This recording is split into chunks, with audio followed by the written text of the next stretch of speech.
On a June night in 1841, Colonel Edmund Thornhill summoned his household slaves to the drawing room of his Dallas County plantation and made an announcement that left them speechless. His wife Virgilia, who weighed over 400 pounds and could barely leave her chair, would be placed under the care of Silas, a dwarf slave he had purchased 3 months earlier for the specific sum of $400. What the household did not know, what would only be discovered decades later through documents found sealed in a Charleston vault, was that this was not an act of cruelty or madness. It was the first stage of a medical experiment so disturbing that 7 people had already died in its development, and a secret society of wealthy Southerners had invested thousands of dollars waiting for its success. The Society of Medical Inquiry kept meticulous records, and those records reveal exactly what Colonel Thornhill believed would happen when he gave his dying wife to a slave whose blood, he was convinced, held the key to her salvation.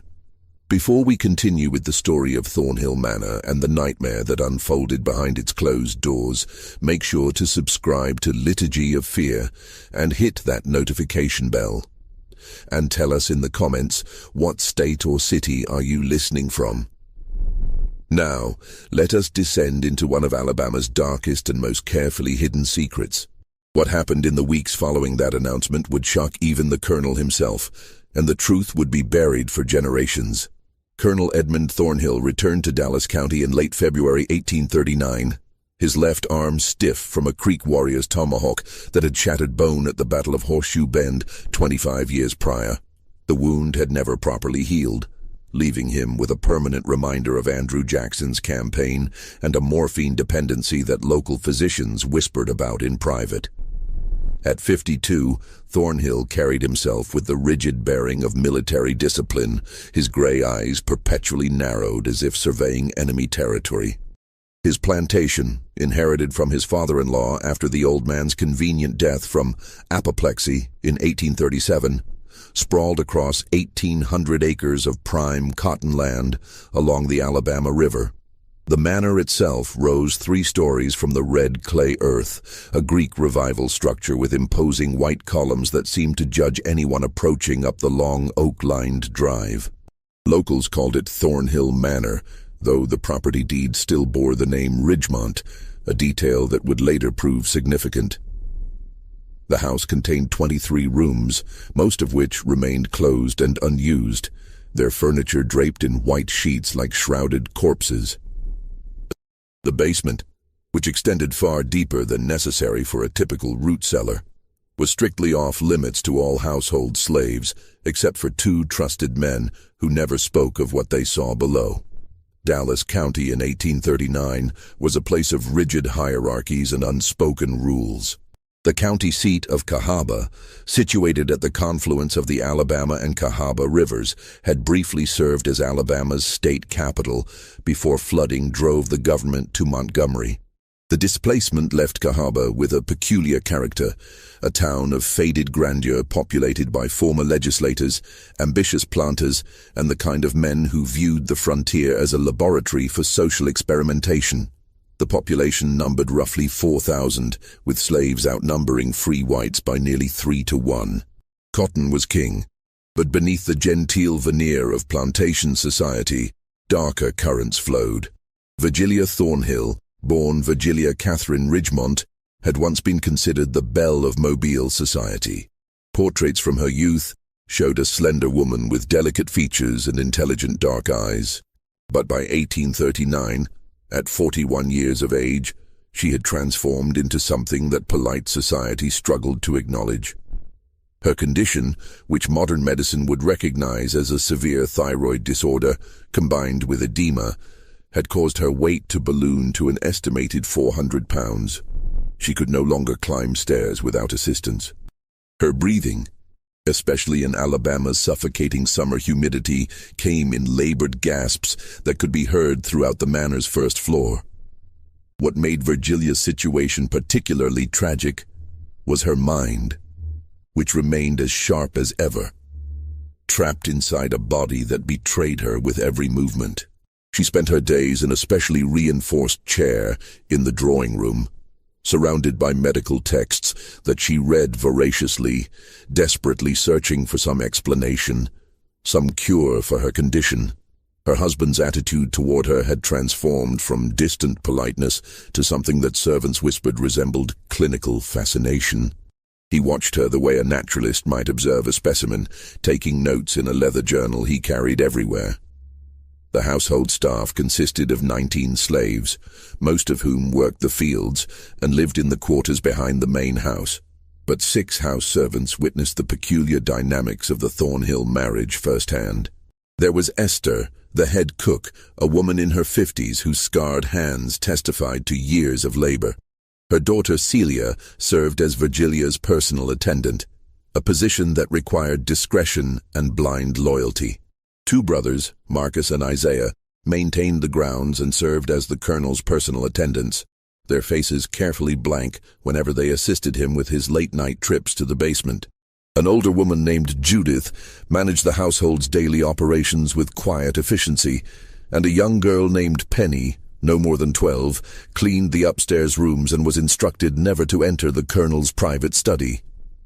Into this strange household, in March 1839, came Silas. The slave auction in Mobile took place on a humid Tuesday morning, when the air hung so heavy with moisture that men's shirt collars wilted before noon. Colonel Thornhill had traveled the 100 miles specifically for this auction, though he told no one his true purpose. The auction house, a sturdy brick building near the docks where ships from Africa and the Caribbean unloaded their human cargo, reeked of unwashed bodies, fear, and the particular desperation of people being sold like livestock.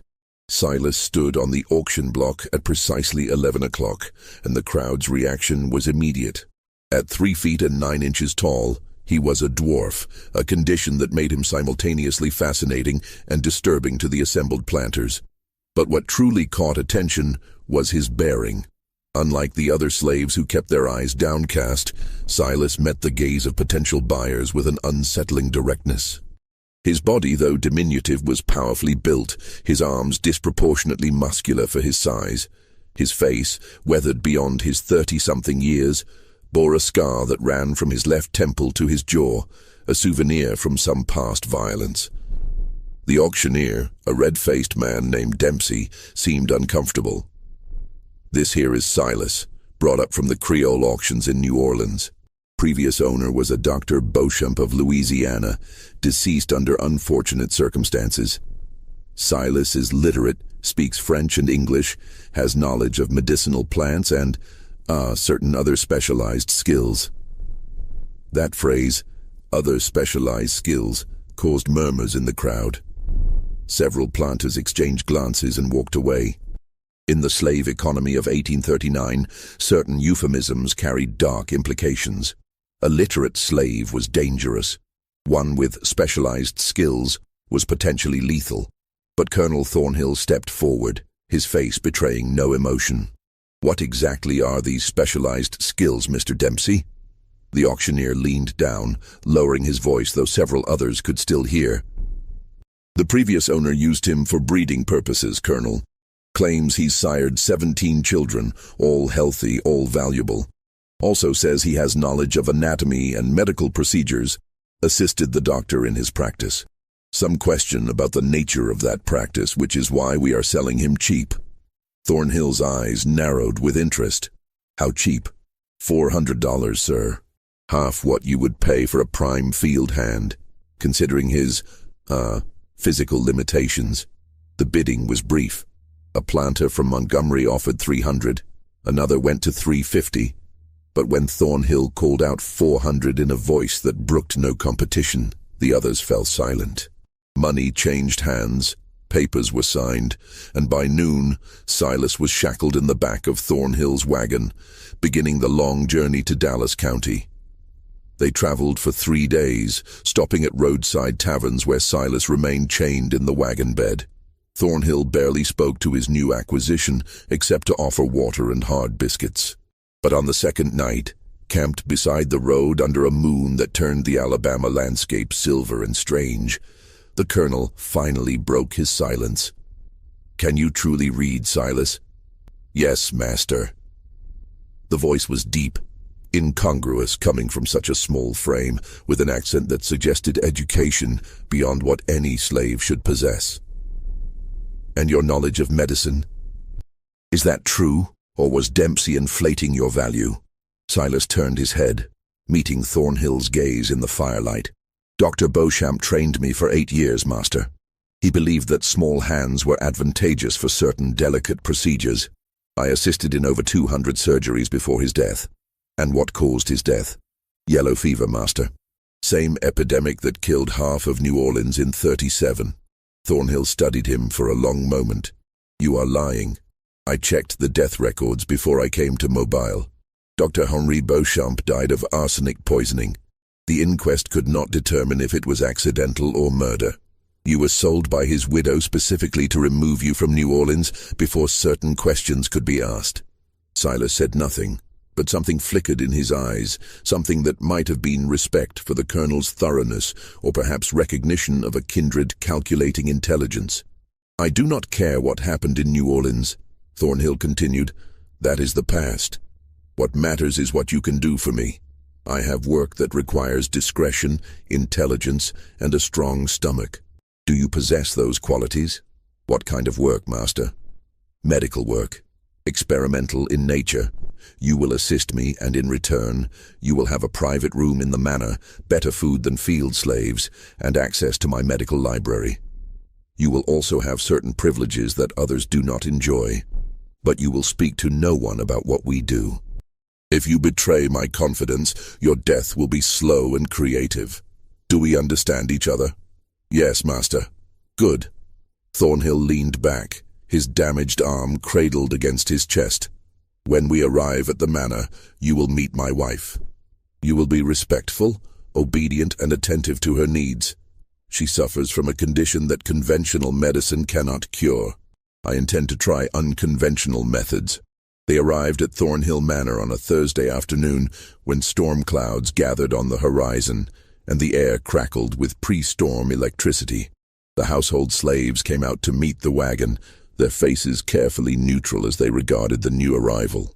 Silas, now unchained, but acutely aware that escape into the surrounding countryside would be suicidal for someone of his distinctive appearance, climbed down and stood waiting for instructions.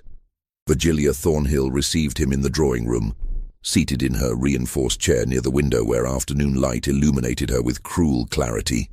She wore a dress of deep green silk that had been specially constructed to accommodate her size, and her hair, still thick and dark despite her age, was arranged in an elaborate style that suggested vanity had not entirely died within her. "So this is the one," she said, her voice surprisingly melodious. She studied Silas with the same clinical detachment her husband had displayed. "Come closer. Let me see you properly." Silas obeyed, stepping into the light. At his height, he was almost at eye level with Virgilia despite her seated position. She reached out and took his chin in her hand, turning his face side to side, examining him like a horse buyer checking teeth. "Edmund says you have medical knowledge." "Yes, mistress." "And breeding capabilities." Her tone was matter-of-fact, discussing him as one might discuss livestock genetics. 17 children, I am told, all healthy. "So I have been told, mistress. I never met most of them. They were sold shortly after birth." Something flickered across Virgilia's face, an emotion too quick to identify. Of course they were. That is the nature of our peculiar institution, is it not? "But we are not interested in children, Silas. We have other goals. My husband has explained nothing to you, I assume." "No, mistress." "Typical Edmund. He enjoys his mysteries." She released his chin and sat back, her breathing labored from even that small exertion. "I am dying, Silas. Slowly, yes, but inevitably. This body is destroying itself, growing larger and weaker with each passing month. Conventional doctors offer leeches and mercury, prayer and resignation. But my husband and I believe there are other possibilities, older knowledge, experimental procedures, methods that the medical establishment considers unethical or even heretical." Colonel Thornhill entered the room, his boots clicking on the polished floor. "That is enough for now, Virgilia. Silas needs to see his quarters. and understand his duties before we discuss theory. Theory? Virgilia laughed, a sound that dissolved into coughing. Is that what we are calling it, Edmund? How delightfully academic. Thornhill's jaw tightened. Celia, show Silas to the small room off the kitchen. Off. He will take his meals with the house staff and attend me in my study each morning at 6 o'clock sharp. Silas, you are dismissed. But as Silas followed Celia out, he heard Virgilia's voice, lower now, speaking to her husband. He is perfect, Edmund. Exactly what we need. When do we begin? Soon, my dear, very soon. The room Silas was given had once been a pantry, barely large enough for the narrow bed and small table it now contained. But it had a lock on the inside, a luxury no field slave would ever know, and a window that overlooked the kitchen garden. More importantly, it was near the basement door, and in the nights that followed, Silas would lie awake listening to sounds that drifted up from below. Footsteps, muffled voices, and occasionally a sound that might have been crying or might have been something else entirely. His duties began simply enough. Each morning, he attended Colonel Thornhill in the study, a room lined with bookshelves containing volumes on medicine, anatomy, natural philosophy, and subjects more obscure. Thornhill would dictate notes while Silas wrote in a clear hand, documenting observations about Virgilia's condition. Her weight, measured on a special scale brought from Mobile. Her food intake, carefully monitored. Her breathing patterns, the swelling in her ankles, the quality of her sleep. But there were other notebooks too, older ones that Thornhill sometimes consulted but never let Silas touch. Their leather covers were stained with substances that might have been ink or might have been blood, and the glimpses Silas caught of their contents showed anatomical drawings of a precision and detail that suggested first-hand observation of a disturbing nature. "You are wondering about my methods," Thornhill said one morning, catching Silas staring at one of the closed notebooks.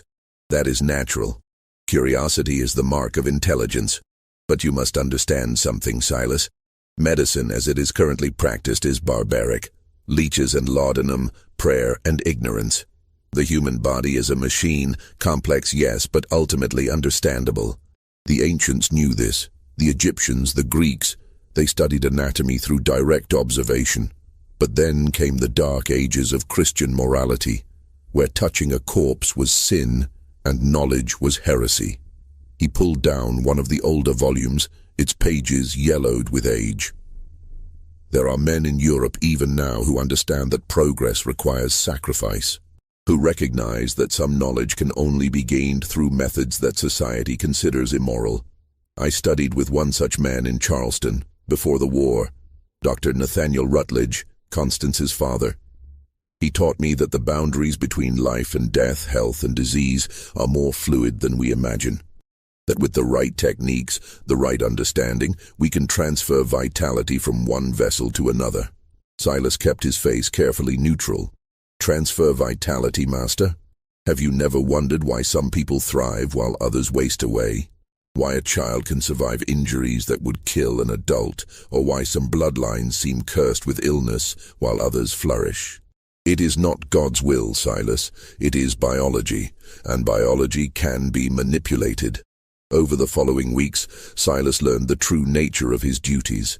He was to assist in procedures conducted in the basement laboratory, a space that had been carefully constructed during the house's renovation in 1837. The room was large, surprisingly well lit by multiple oil lamps, and equipped with a level of medical sophistication that would have impressed any surgeon of the era. There were examination tables with leather restraints, cabinets containing surgical instruments of gleaming steel, glass containers holding specimens preserved in alcohol, and an entire wall of detailed anatomical charts. But it was the other equipment that revealed the true purpose of this space. Strange machines of brass and wood designed to measure and manipulate the human body in ways that had no legitimate medical application. Devices for bloodletting that could drain a person to the point of death and then, theoretically, reverse the process. Complicated systems of tubes and pumps that suggested transfusion or something even more disturbing. We begin with simple observation. Thornhill explained during Silas's first visit to the laboratory. "We must establish baseline measurements for both subjects before we can attempt any transfer." "Both subjects, Master?" Thornhill smiled, an expression that never reached his eyes. "You do not think this is only about my wife, do you?" "No, Silas. This is about testing a theory. If vitality can be transferred, if the life force, the essential energy that some call the humours and others call the vital spirit, if that can be moved from one body to another, then we must have a donor and a recipient. Virgilia will be the recipient. You, my intelligent friend, are the donor." The room seemed to grow colder. Silas kept his voice steady. "You mean to kill me, Master?" "Kill you? No, that would be wasteful. The process, if it works, should not be fatal to either party. Dr. Rutledge's research suggested that vitality could be shared, transferred in measured amounts, like blood in a transfusion. You will be weakened, certainly, but you will recover, and the process can be repeated.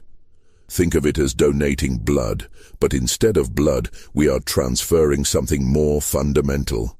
And if it does not work, then we will have learned something valuable, and we will try again with modifications. Science, Silas, is built on failure. Each unsuccessful attempt brings us closer to success." What Thornhill did not say, what Silas understood with cold clarity, was that modifications likely meant testing on other subjects. And suddenly the question that had been haunting him since Mobile gained terrible significance. What happened to the 7 other dwarfs who had disappeared from auction records across the Deep South? That night, alone in his small room, Silas made a decision. He would play along, learn everything he could about Thornhill's experiments and the network that supported them, and he would find a way to survive. He had survived Dr. Beauchamp's medical practice in New Orleans, survived long enough to ensure the man died, choking on his own vomit after Silas had carefully doctored his evening cognac with the right combination of emetics and toxins. He would survive this too.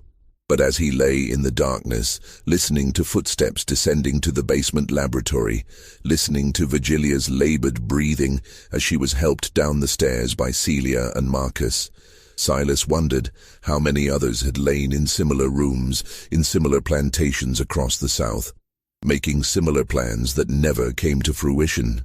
The experiments were about to begin, and with them a descent into horror that would make Dr. Beauchamp's crimes seem almost merciful by comparison.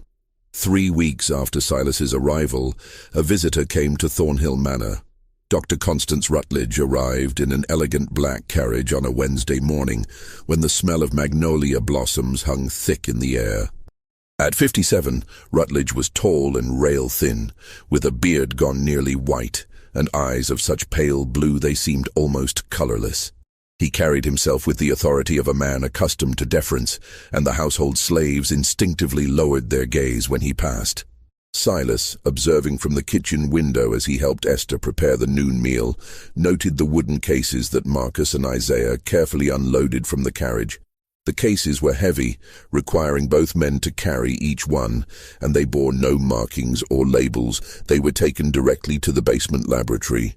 "That is the devil himself," Esther whispered, her hands never stopping their work chopping vegetables. "Been coming here since before Miss Virgilia got sick. Some say he is the one made her sick in the first place, with his potions and powders." "Why would he do that?" Silas asked, keeping his tone casual. Esther glanced toward the door, ensuring they were alone. "For his experiments, that is what folks say. She was not always big like this. Got sick after the colonel came back from Charleston, after he spent those 3 months studying with Dr. Rutledge's father. Came back with ideas, with equipment, with ambitions. Miss Virgilia, she went along with it at first, thought they could cure anything, make themselves immortal or some such foolishness. But then she started changing, swelling up, getting weaker. Now she cannot even leave that chair most days. And the doctor still comes? Still comes, still brings his equipment, still goes down to that basement with the colonel. And other men come too, in the night when respectable folk are sleeping. I have seen their carriages, fine carriages from Mobile and Montgomery, even from as far as Charleston. They come, They go down to the basement. They leave before dawn. And sometimes, Silas, sometimes people disappear. Slaves mostly, bought at auction, brought here and then gone. The colonel says he sold them, sent them to other plantations. But Marcus, he has heard things. Sounds coming from below that ain't the sounds of doctoring. Before Silas could respond, Celia entered the kitchen, her face carefully blank. Silas, the colonel wants you in the study. Now. The study smelled of tobacco and old leather. Colonel Thornhill stood by the window, Dr. Rutledge beside him, both men turning as Silas entered.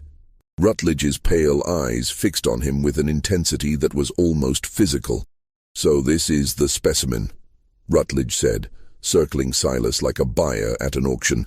"Excellent musculature for his size. The previous owner trained him well. And you say he is literate. Genuinely literate, not just trained to recognize a few words?" "Test him yourself," Thornhill replied. Rutledge pulled a medical text from the shelf, opened it to a random page, and thrust it at Silas.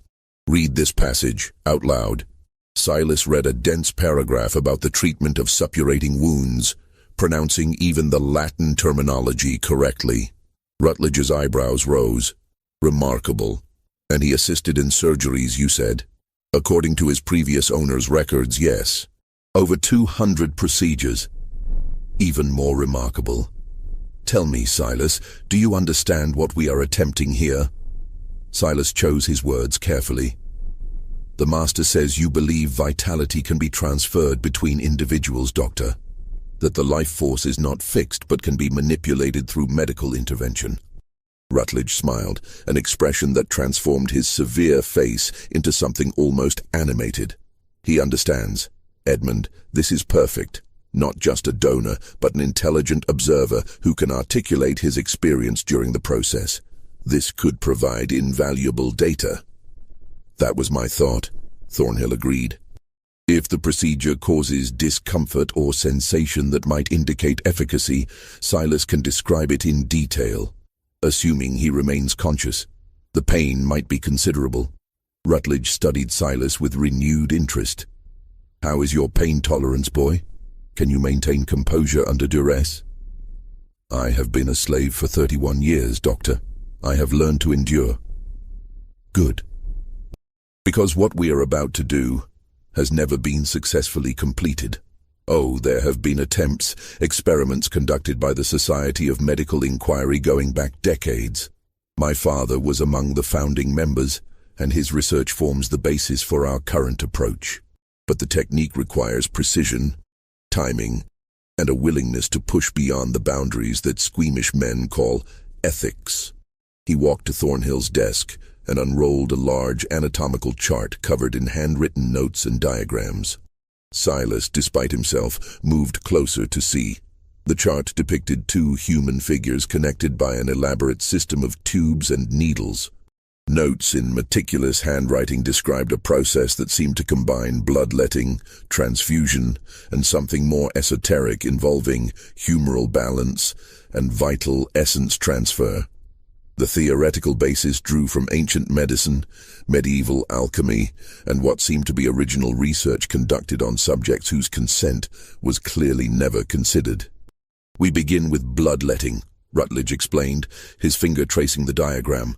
"But not the barbaric leeching that common physicians employ. Precise measurement, exact quantities calculated based on body weight and humoral composition. We drain blood from the donor here and here." He pointed to marked locations on the diagram's arms and legs. "Simultaneously, we administer a tonic to the recipient, a preparation of my own design containing mercury, belladonna, and certain herbs known to indigenous peoples of the Americas. This tonic opens what I call the vital channels, making the recipient's body receptive to new vitality. Then comes the transfer. Using graduated transfusion, we introduce the donor's blood into the recipient's system. But it is not merely blood we are transferring. The tonic and the ritual timing, conducted according to lunar phases and humoral correspondences, allow us to transfer something more essential. Call it life force, call it vital energy, call it what you will. The ancients understood that some people possess concentrated vitality, and that this vitality can be harvested. Silas kept his voice neutral. And the donor survives this process? In theory, yes. Though I will not lie to you, boy. The 7 previous attempts had mixed results. 3 subjects died during the procedure itself, cardiac failure brought on by excessive blood loss. 2 survived, but were left in a severely weakened state, useless for further experimentation. They were disposed of. 1 subject developed a violent fever and died 3 days after the procedure. And 1, most interesting, seemed to survive relatively intact, but developed a peculiar madness, claiming he could feel pieces of himself living inside the recipient. He had to be put down before he became dangerous. Encouraging odds, Silas said dryly, earning sharp looks from both men. Rutledge laughed. He has spirit. I like that. Spirit means strong vitality, Edmund. He will make an excellent donor. But we must be careful. The Society has invested considerable resources in this research, and they expect results. Success here could lead to breakthroughs that will transform medicine.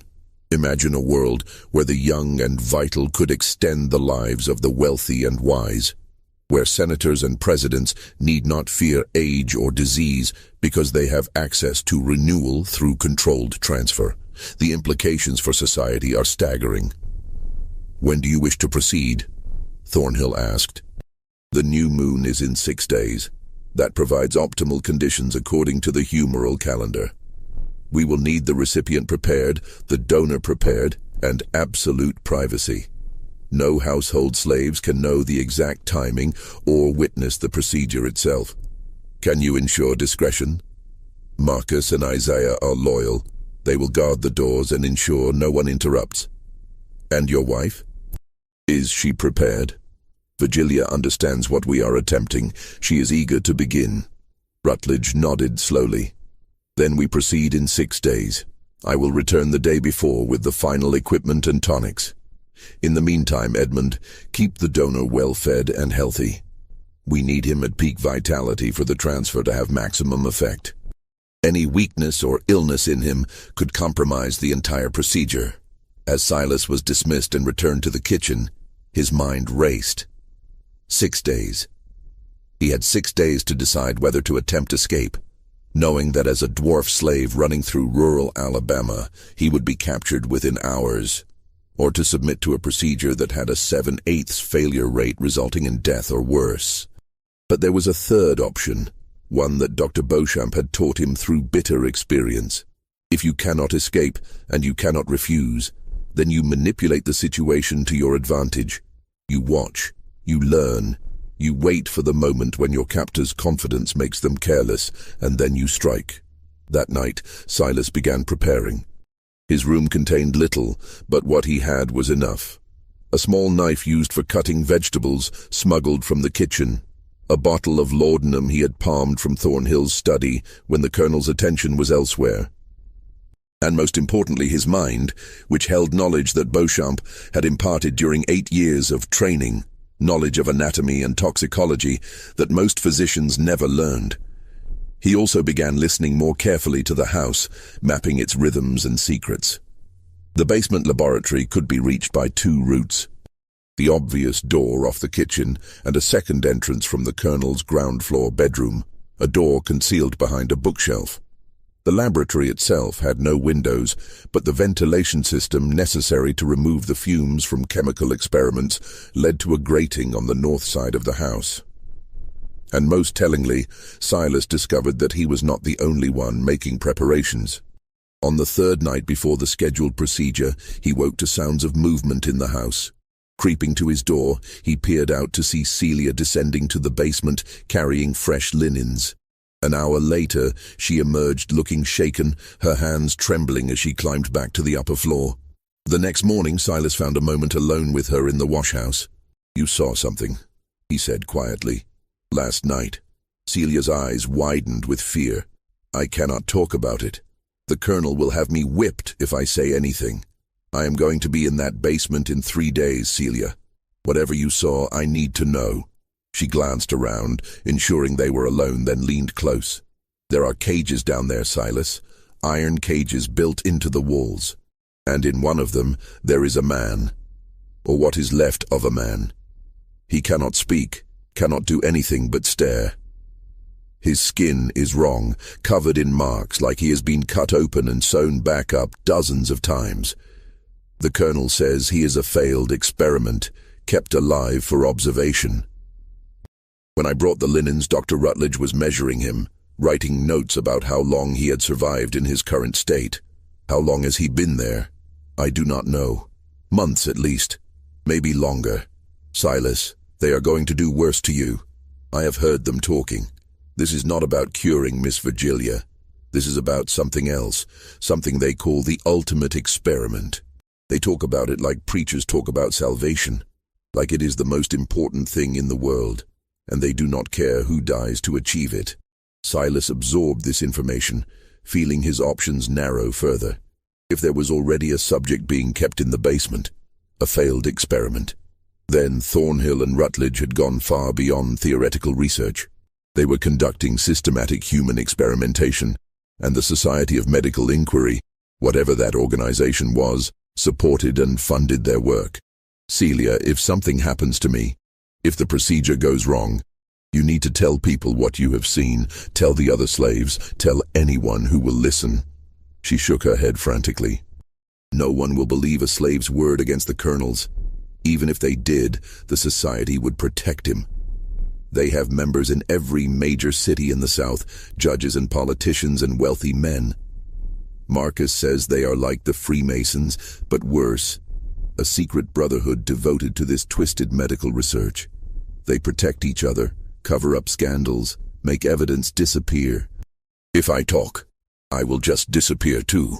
She was right, and Silas knew it. Whatever happened in that basement in 3 days, the truth would be buried along with any victims. Unless he could find a way, not just to survive, but to expose what was happening in a way that could not be ignored or suppressed. The problem was, he had no idea how to do that. Not yet. The day of the procedure dawned gray and oppressive, the air so thick with humidity that breathing felt like drowning. Storm clouds gathered on the horizon but never came closer, as if even the weather was holding its breath. Silas was awakened before dawn by Marcus, who silently escorted him to the basement laboratory. The space had been transformed. Additional lamps created a harsh, almost operating theater brightness. The examination tables, 2 of them now, were positioned side by side with barely 3 feet between them. A complex apparatus of brass tubes, glass reservoirs and rubber hoses connected the tables, the whole contraption looking like some nightmarish musical instrument designed by a madman. Dr. Rutledge was already present, arranging surgical instruments on a cloth-covered tray. He wore a leather apron stained with old blood, and his sleeves were rolled up to reveal forearms crisscrossed with old scars. Colonel Thornhill stood nearby, reviewing handwritten notes in one of his leather-bound journals. "Ah, our donor arrives," Rutledge said without looking up. "Strip to the waist and lie on the table to the left. Marcus, secure him." Silas obeyed, knowing resistance was pointless. The leather restraints were fastened around his wrists, ankles, and across his chest, tight enough to prevent movement but not so tight as to cut off circulation. Yet Virgilia was brought down 20 minutes later, supported between Celia and Isaiah. Her breathing labored from the exertion of descending the stairs. She wore a simple white cotton gown, her hair loose around her shoulders, and her face held an expression that Silas could not quite decipher. It was not fear, not exactly. It was anticipation mixed with something darker, a hunger that made her eyes glitter in the lamplight. "At last," she whispered as they helped her onto the second table. "Edmund, are you certain this will work?" "As certain as science allows, my dear. Dr. Rutledge has refined the procedure based on previous attempts. Your chances of success are significantly improved." "And his chances?" She glanced at Silas with what might have been pity or might have been the way a diner looks at a meal. "Adequate," Rutledge said dismissively. "We have calculated the blood volume carefully. He should survive, though he will be weakened for some weeks afterward." Should survive. The casual nature of the assessment made Silas's blood run cold, but he kept his face impassive. He had learned long ago that showing fear only encouraged cruelty. Rutledge began his preparations with methodical precision. First, he administered a dose of laudanum to both subjects, enough to dull pain without inducing unconsciousness. Silas felt the familiar warmth spreading through his limbs, the slight detachment that came with the drug. Then came a series of measurements. Heart rate, breathing, body temperature taken with a mercury thermometer. "His vitals are excellent," Rutledge announced. "Pulse strong and steady at 68 beats per minute. The donor is in optimal condition, and the recipient?" Thornhill, who had been examining Virgilia, consulted his notes. "Pulse elevated at 92, breathing labored but stable. She is ready. Then we begin. Marcus, Isaiah, take your positions at the doors. No one enters under any circumstances. If anyone attempts to interrupt, you have permission to use whatever force is necessary." The two slaves nodded and departed, their footsteps echoing on the stairs. Celia was dismissed as well, leaving only the three principals and their unwilling subject in the laboratory's harsh light. Rutledge opened one of the wooden cases he had brought, revealing rows of glass vials containing liquids of various colors. He selected 3 and began mixing them in a graduated beaker, his movements precise and practiced. The resulting liquid was a deep amber color that seemed to glow in the lamplight. "The tonic," he explained, though Silas suspected he was speaking more for his own satisfaction than for any educational purpose. 40 grains of mercury in suspended solution, extract of belladonna, carefully measured to expand the vital channels without inducing fatal arrhythmia, and a tincture derived from a plant the Cherokee call ghostweed, which opens the boundary between physical and vital forces. He approached Virgilia first, holding the beaker to her lips. "Drink it all, my dear. Quickly now, before the mercury settles." Virgilia drank without hesitation, grimacing at what must have been a bitter taste. Within moments, her pupils began to dilate, growing so large that her eyes looked almost black. Her breathing, already labored, became rapid and shallow. "Excellent response," Rutledge noted, checking his pocket watch. "The tonic is taking effect. Now we prepare the donor." He moved to Silas's table, selecting a scalpel from his tray of instruments. "I am going to make 4 incisions, 1 in each limb, positioned over major blood vessels. The cuts will be deep enough to allow significant blood flow, but controlled enough to prevent rapid exsanguination. You will feel pain despite the laudanum. Do you understand?" "Yes." Silas managed, his mouth dry. "Good. Try not to thrash. The restraints will hold you, but excessive movement could cause the incisions to tear irregularly, which would complicate the procedure." The first cut, in the crook of Silas's left arm, felt like a line of fire drawn across his skin. Despite the laudanum, the pain was immediate and intense. He bit down hard, refusing to cry out. The second cut, in his right arm, was worse because he knew it was coming. Blood flowed freely from both wounds, channeled by metal guides into the glass reservoirs of Rutledge's apparatus. The leg incisions were deeper, targeting the femoral vessels, and even through the laudanum's haze, Silas felt consciousness beginning to slip. The laboratory seemed to darken at the edges, sounds becoming muffled and distant. "Heart rate dropping," Thornhill reported, his fingers on Silas's wrist. 62, 58, 54. "As expected. We will let him drain until we reach 48, then begin the transfusion. Edmund, prepare the recipient." Through dimming vision, Silas watched as Thornhill made similar incisions in Virgilia's arms, though hers were shallower, designed to receive rather than release. She gasped as the blade cut her skin, but the sound carried a note almost of pleasure. "The tonic is working beautifully," Rutledge murmured, examining Virgilia's dilated pupils and taking her pulse.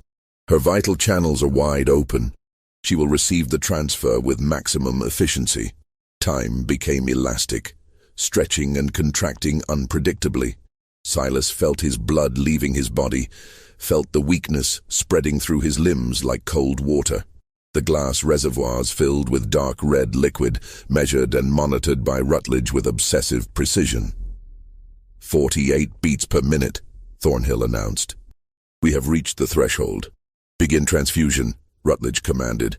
The apparatus was adjusted, valves turned, and Silas's blood began flowing through the brass tubes toward Virgilia's table. But it was not a simple transfusion. The blood passed through a series of chambers containing substances Silas could not identify, treatments that changed its color from dark red to something lighter, almost luminous. The purification process removes the donor's individual essence, Rutledge explained more to himself than anyone else. What remains is pure vitality, untainted by the donor's identity. This allows the recipient to absorb the life force without rejection. Virgilia moaned as the treated blood entered her veins, her back arching against the restraints. Her breathing accelerated further, becoming almost hyperventilation. Sweat beaded on her forehead despite the basement's cool temperature. Edmund, her heart rate, 112. Rising to 120, 128. Perfect. The integration is occurring. Her body recognizes the vitality and draws it in. Continue the flow. We need to transfer at least 3 pints for measurable effect. Silas watched through gray-edged vision as his blood, his life, flowed into Virgilia's body. He tried to speak, to protest, but his tongue felt thick and useless. The laboratory spun slowly, and he became aware of a sound he could not immediately identify. It was rhythmic, insistent, familiar. His own heartbeat, slowing with each pulse, 40 beats per minute, 35, 30. Doctor, Thornhill said, his voice carrying a note of alarm. The donor is approaching critical threshold. Just a bit more. We are so close to the required volume. His lips are turning blue. Another half pint, Edmund. We need another half pint for the procedure to be complete. He is dying. Then he dies for the advancement of science. Another 30 seconds. That is all I need. But Thornhill was already moving, his hands fumbling with the apparatus's valves. No, this is enough. We stop now or we lose him entirely. And then we have no donor for future procedures. Rutledge's face twisted with frustration, but he did not argue. The flow was stopped, the tubes disconnected. Silas felt bandages being wrapped around his limbs, pressure applied to the incisions. Someone, Thornhill, was forcing liquid between his lips, something sweet and thick that might have been honey water or some medicinal preparation. His heart rate is stabilizing, Thornhill said. 42 beats, 46, 50. He is going to survive. Then we wait, Rutledge said, his attention already shifted entirely to Virgilia. Now we observe the recipient and document the effects. Virgilia lay on her table, eyes closed, breathing gradually slowing from its manic pace. Her skin, which had been pale and waxy for months, showed a hint of color. Her chest rose and fell with a rhythm that seemed less labored than before. Edmund, she whispered. I feel something. It is like warmth spreading through my body, like spring water flowing through frozen ground. I feel stronger. I feel alive. Rutledge leaned over her, examining her eyes, taking her pulse, making rapid notes in his journal. Remarkable. Her pulse is stabilizing at 86, down from 128. Respiration is deeper and more regular. The integration appears successful. How long before we know if the effects are permanent? Thornhill asked. Hours at minimum, days more likely. She will need to be observed constantly. Any adverse reactions in the first 24 hours could indicate rejection, which would require immediate intervention. But Edmund, if this works, if she shows sustained improvement, then we will have achieved what no physician in history has accomplished. We will have successfully transferred life force from one human to another. They continued their observations, taking measurements, making notes, while Silas lay on his table, barely conscious, blood-soaked bandages wrapped around his limbs. No one bothered to check on him further once his heart rate stabilized. He was the donor, the source, and now that he had served his purpose, he was simply maintenance to be kept alive for potential future use. Through the fog of weakness and lingering laudanum, Silas listened to them celebrate their success.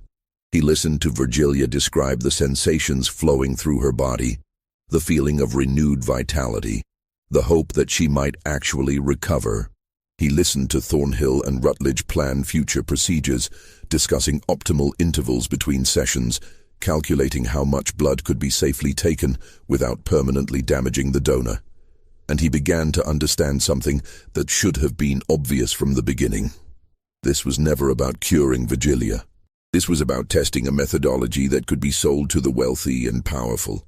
Imagine a plantation owner drawing vitality from his youngest, healthiest slaves to extend his own life.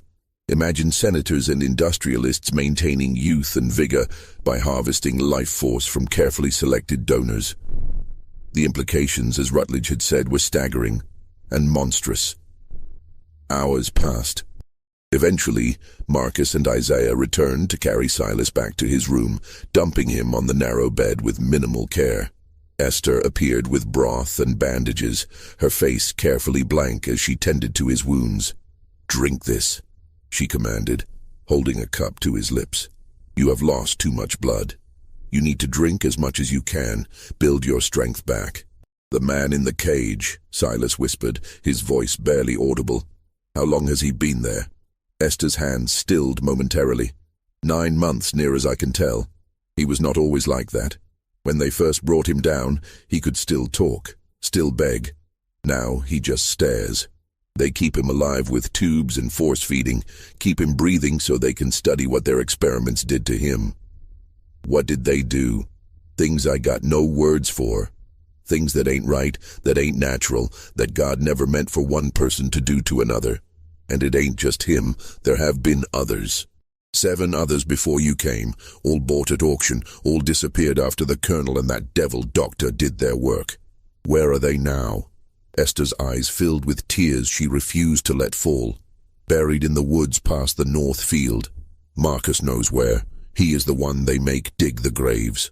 He is the one who has to live with what he has seen, with what he has been forced to help with. It is killing him inside, Silas. It is killing all of us. Watching this evil and being powerless to stop it. Silas closed his eyes, feeling the weakness in his body, the ache in his limbs where the incisions throbbed despite the bandages. He had survived the procedure, but 7 others had not. 7 people whose names would never be recorded in any history, whose deaths would never be investigated, whose graves would never be marked, unless someone stopped it. The thought was barely formed before exhaustion claimed him, dragging him down into darkness where he dreamed of the caged man's empty eyes and the sound of shovels breaking earth. 3 days passed in a blur of weakness and fever.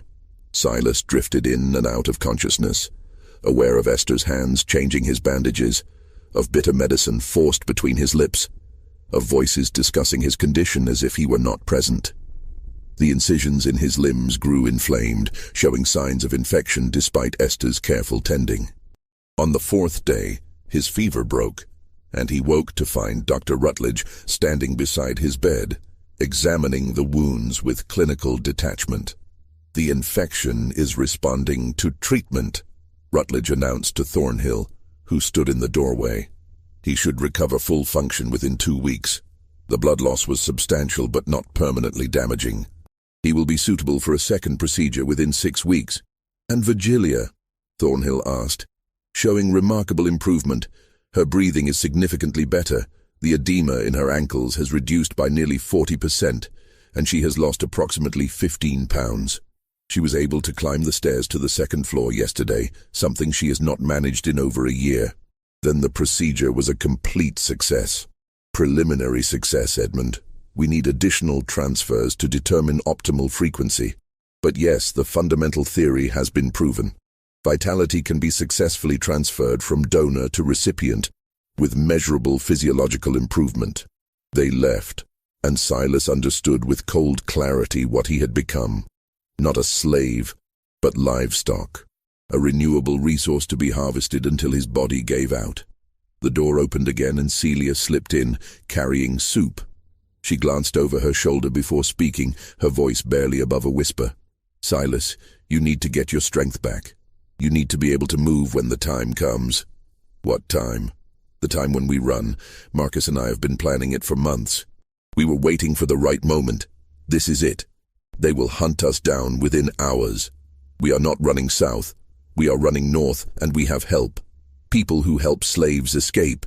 They have routes, safe houses. Marcus has been in contact with them for months through a blacksmith in Cahaba. The Underground Railroad, Silas said, understanding. Yes, but we need something from you. We need proof of what happened here. What the Colonel and Dr. Rutledge are doing. If we can prove it, document it, bring evidence north, it could expose these monsters to the world. They will never let us take evidence. Thornhill's journals are locked in his study. But you know what they did. You can describe it, testify to it. And if we can get even one of those journals, one piece of physical evidence, it would corroborate your testimony. Your suffering would mean something, Silas. It would help others. It was compelling, and it appealed to something deeper than survival. The idea that his experience could be weaponized against the institution that had caused such suffering was almost intoxicating. When? He asked. Soon. Maybe 2 weeks. They are planning something, a gathering here at the manor. Dr. Rutledge mentioned other members of the society would be attending to witness a demonstration. When they are distracted with their guests, when security is focused on the demonstration, that is when we go. What kind of demonstration? Celia's face went pale. Marcus heard them talking. They are bringing another slave, another dwarf, bought at an auction in Montgomery. They are going to perform the procedure again, but this time in front of an audience. They plan to use you and this new slave together, a dual transfer, taking from 2 donors simultaneously. The room seemed to tilt. 2 donors meant twice as much blood loss, twice the trauma, twice the risk. And if the first procedure had brought him to the edge of death, a second one would almost certainly kill him. 2 weeks, he said. I will be ready. But Celia, if we are going to risk everything, we need more than testimony. We need one of those journals, or something even better. What could be better? The man in the cage. If we could free him, bring him north as living evidence of what they have done, no one could deny it. A human being, mutilated by medical experimentation, would be proof that no amount of propaganda could suppress. Celia shook her head frantically. He cannot walk, Silas. He cannot even speak. I do not know how yet, but we have 2 weeks to figure it out. Because you are right. What is happening here is evil, and if we do nothing, if we just run and save ourselves, then 7 people have died for nothing. She studied him for a long moment, then nodded.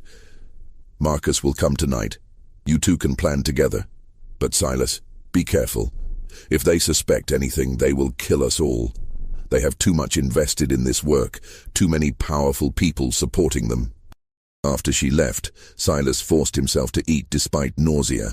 2 weeks, 14 days to prepare for an escape with minimal chance of success.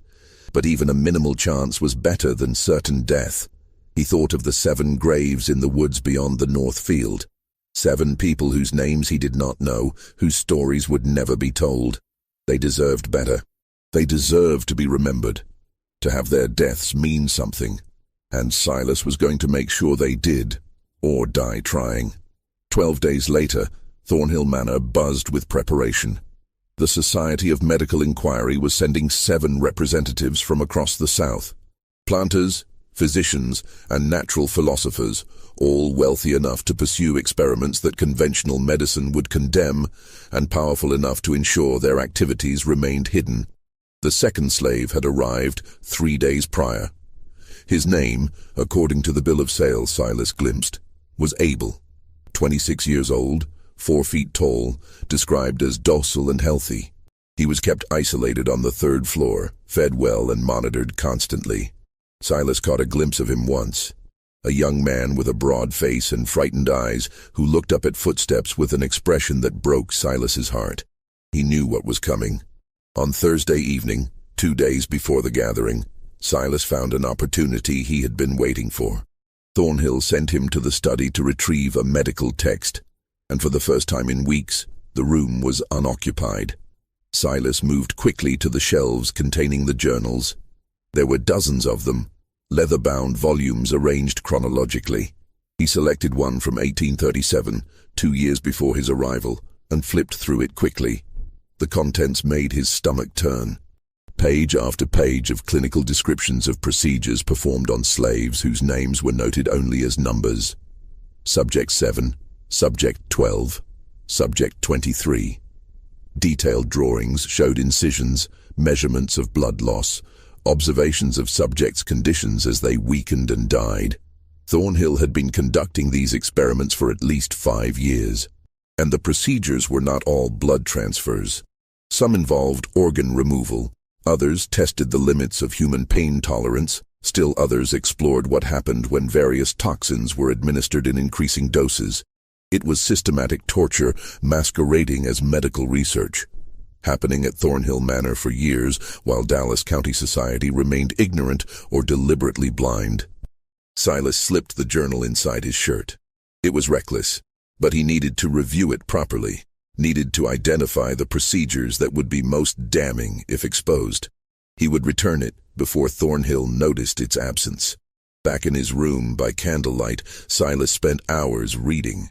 The entries were methodical, clinical, devoid of any recognition that the subjects were human beings. Thornhill wrote about them the way a farmer might write about livestock. Subject 14 demonstrated remarkable pain tolerance, surviving 68 hours of continuous observation following bilateral renal removal. Subject 19 showed unexpected resistance to mercury poisoning, requiring 3 times the anticipated lethal dose. On and on it went, a catalogue of cruelty. But it was also evidence, undeniable proof written in Thornhill's own hand of crimes that would shock even hardened supporters of slavery. Because while Southern law allowed slaveholders tremendous latitude in disciplining their property, even the most pro-slavery judges recognized limits. What Thornhill documented went far beyond discipline. It was experimentation that served no practical purpose, that advanced no legitimate medical knowledge, that existed only to satisfy sadistic curiosities. Silas copied key passages onto scraps of paper he had scavenged, memorizing others. He studied the anatomical drawings, understanding for the first time the full scope of what the Society of Medical Inquiry was attempting. They believed they were pioneers, explorers of human biology. They saw themselves as future heroes who would be celebrated once their work bore fruit. Silas saw them as monsters who had convinced themselves that their victims' humanity did not matter. Before dawn, he returned the journal to its place on the shelf, ensuring it was positioned exactly as he had found it. But the information he had copied was now hidden beneath a loose floorboard in his room, ready to be retrieved when they made their escape. Friday brought the arrival of the society members, and with them, an atmosphere of carnival excitement that made Silas's skin crawl. The guests arrived throughout the day in expensive carriages. Silas watched from the kitchen window as they greeted Thornhill like brothers, shaking hands and speaking in loud voices about their anticipation for tomorrow's demonstration. He managed to glimpse the guest registry when sent to the study with refreshments. The names recorded there represented power and wealth from across the Deep South. Dr. Samuel Pendergast from Charleston, listed as the Society's secretary. Judge Horace Levinson from Mobile, a circuit court judge with political ambitions. Preston Fairhope, a cotton broker from Savannah. Dr. Elias Grimsley, professor of anatomy at a medical college in Richmond, and 3 wealthy planters from Mississippi and Louisiana, whose names Silas committed to memory. These were not fringe fanatics. These were established men of society, respectable by every conventional measure, who gathered to witness human experimentation they would publicly condemn, but privately funded.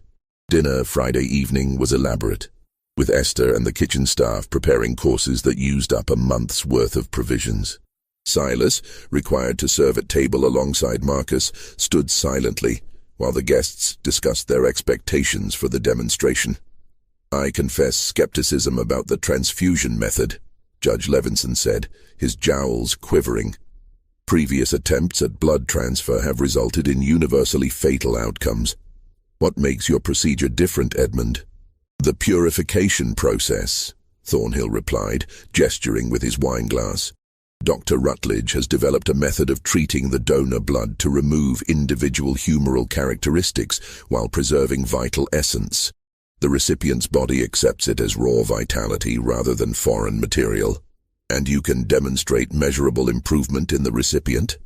This from Dr. Grimsley, whose cold eyes suggested he had seen plenty of failed experiments himself. My wife stands as proof. 3 months ago she could not rise from her chair. Tonight she joined us at table and managed the stairs without assistance. Her weight has decreased by 40 pounds, her breathing has normalized, and her general vigor has returned. All from a single transfer procedure. Virgilia, seated at the far end of the table, smiled radiantly. She did indeed look transformed from the woman Silas had first seen. Color had returned to her cheeks, her movements were less labored, and her eyes held a brightness that had been absent before. Remarkable, Preston Fairhope murmured. And tomorrow's demonstration will involve dual donors? Precisely. Our theory suggests that simultaneous transfer from 2 sources will produce even more dramatic results. We will be taking blood from both donors in carefully measured quantities, processing it through the purification apparatus, and introducing it to the recipient in controlled stages. The entire procedure should take approximately 3 hours. And the donors survive this? Judge Levinson asked. We anticipate at least one will survive with adequate recovery time. The other may experience complications, but that is an acceptable research outcome. We have additional subjects available should replacements be necessary. The casual discussion of human lives as expendable research materials made Silas's hands shake as he poured wine.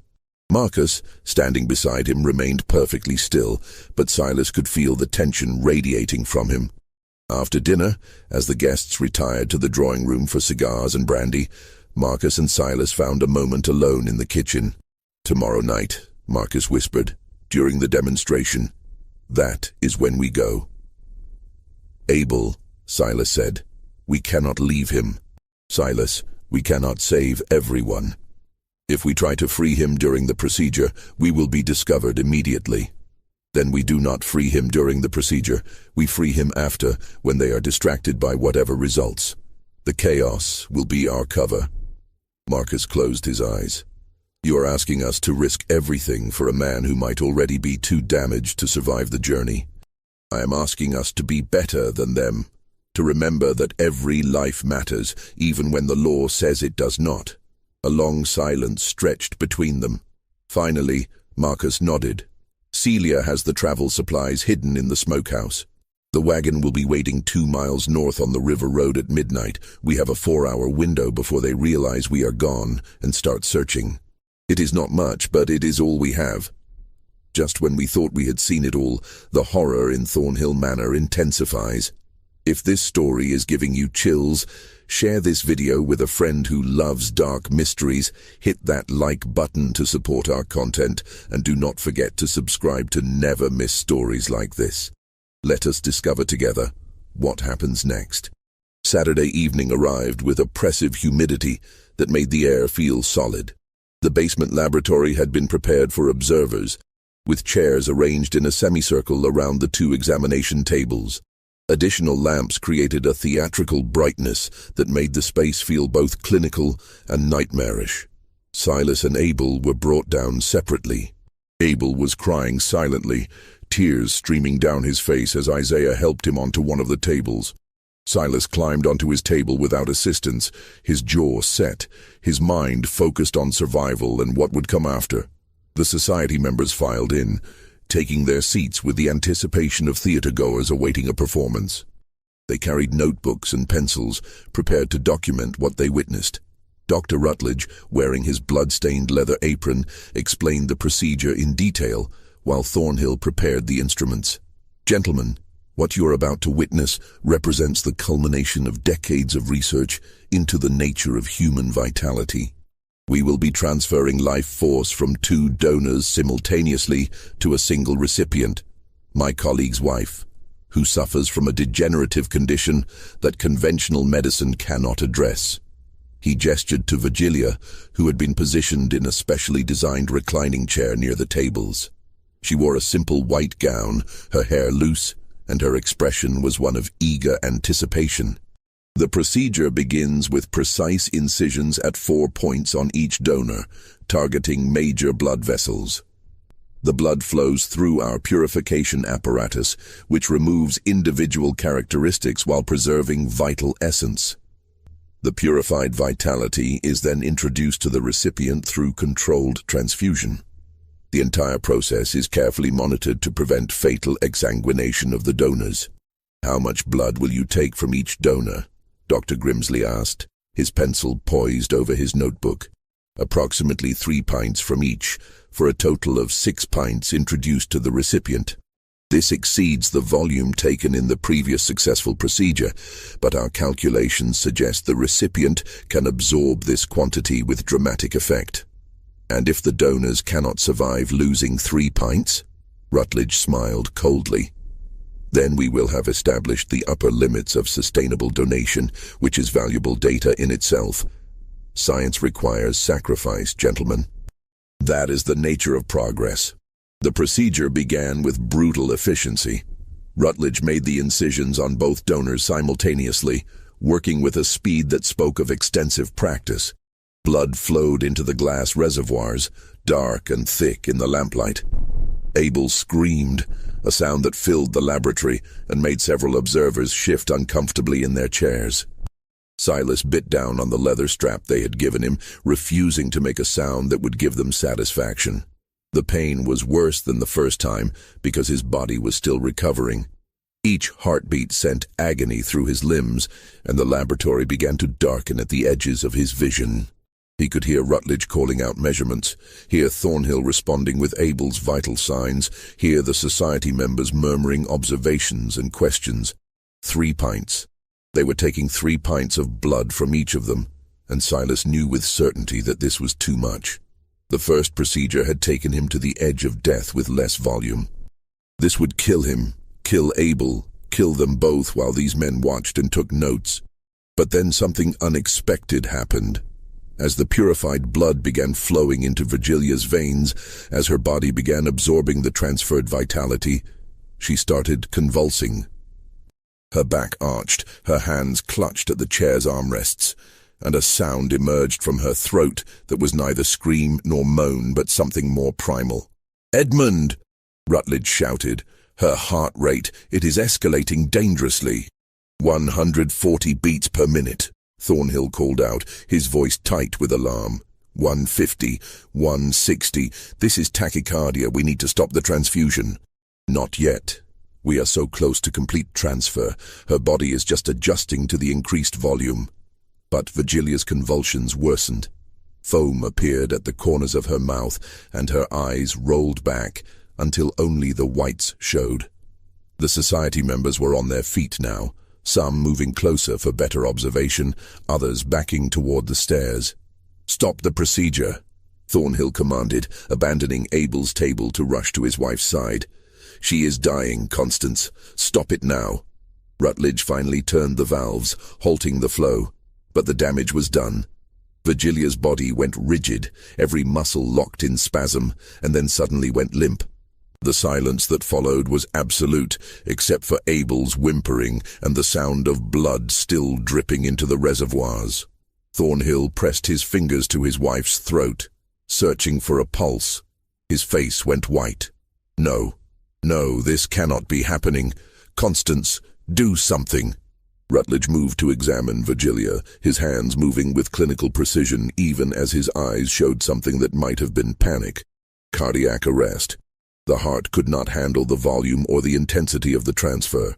"Edmund, I am sorry, but she is gone." The laboratory erupted in chaos.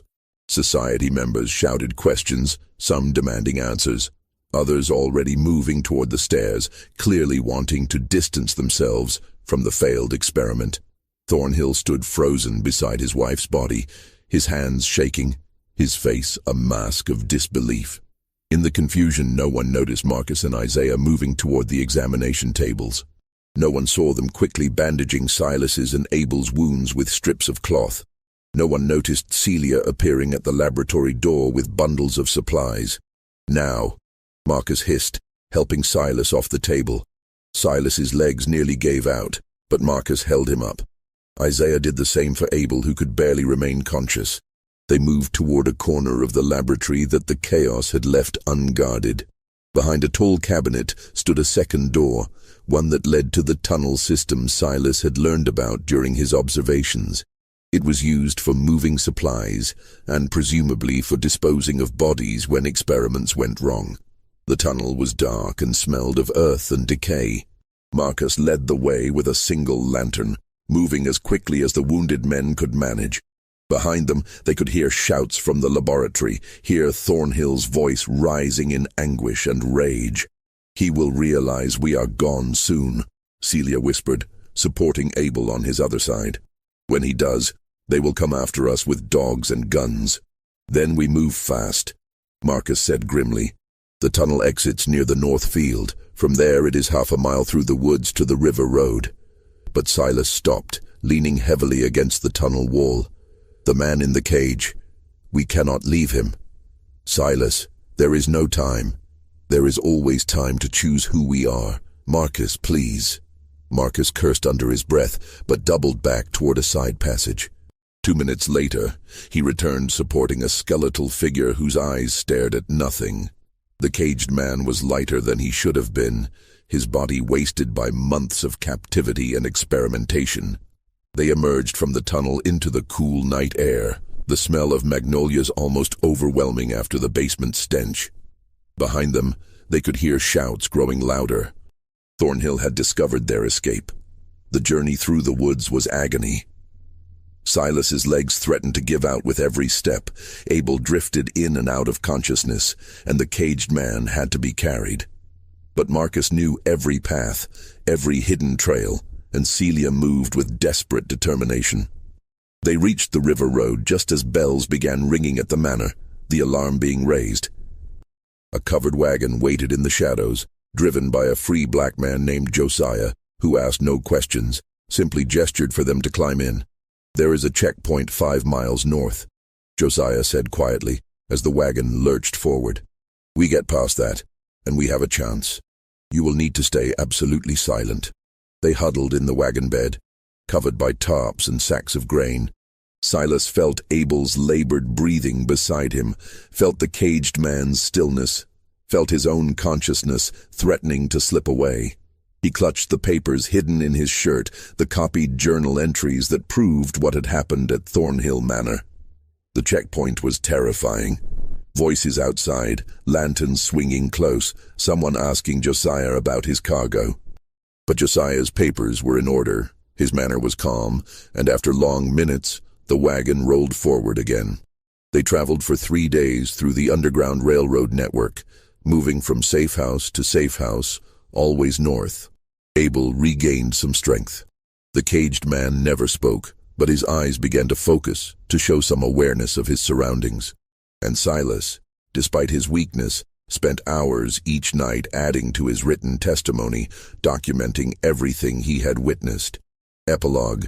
In the autumn of 1841, a pamphlet appeared in Philadelphia titled "Medical Atrocities in the Southern States," the testimony of Silas concerning Thornhill Manor. It was published by the American Anti-Slavery Society and distributed throughout the northern states. The pamphlet contained detailed testimony, copied journal entries, and affidavits from 3 escaped slaves describing systematic human experimentation conducted by the Society of Medical Inquiry. The Southern press immediately denounced it as abolitionist propaganda, claiming the testimony was fabricated. But the level of medical detail, the specificity of the names and procedures, and most damning of all, the presence of a living victim, a man whose body bore the scars of the experiments described, made the testimony impossible to completely dismiss. Several northern newspapers sent investigators to Dallas County. They found Thornhill Manor abandoned, the colonel having fled to parts unknown following his wife's death. The basement laboratory had been hastily cleared, but traces remained. More significantly, they found the graves in the woods beyond the North Field. 7 unmarked graves containing human remains that showed signs of surgical intervention. The scandal was never fully acknowledged in the South, but the Society of Medical Inquiry quietly dissolved. Several prominent members resigned from public positions. Judge Levinson withdrew from his political race. Dr. Rutledge disappeared, some said to South America, others to Europe. Silas, Abel, and the man they had rescued from the cage reached Canada in December 1841. The caged man, whose real name was Samuel and who slowly regained the ability to speak, lived for 3 more years before his damaged body finally gave out. But he lived those years as a free man, and his testimony before Canadian abolition societies helped fuel the growing movement against slavery. Silas never stopped writing, never stopped documenting, never stopped speaking about what he had witnessed. His testimony was cited in abolitionist literature for decades, a reminder of what happened when some human beings were granted absolute power over others. The surgical instruments found beneath Thornhill Manor in 1923, 82 years after they were buried, were eventually donated to a medical museum where they remain today, a silent testament to the horrors that occurred in that basement laboratory. The journals that Silas copied from were never recovered, presumably destroyed by Thornhill before his flight. But the story survived. The testimony survived. The memory of 7 people who died as subjects in twisted experiments survived, carried forward by a man who refused to let their suffering be forgotten. This mystery shows us that the greatest horrors are not supernatural, but the ones humans inflict upon each other when they convince themselves that some lives matter less than others. What do you think of this story? Do you believe everything was revealed? Leave your comment below. If you enjoyed this tale and want more horror stories like this, subscribe, hit the notification bell, and share with someone who loves mysteries. See you in the next video.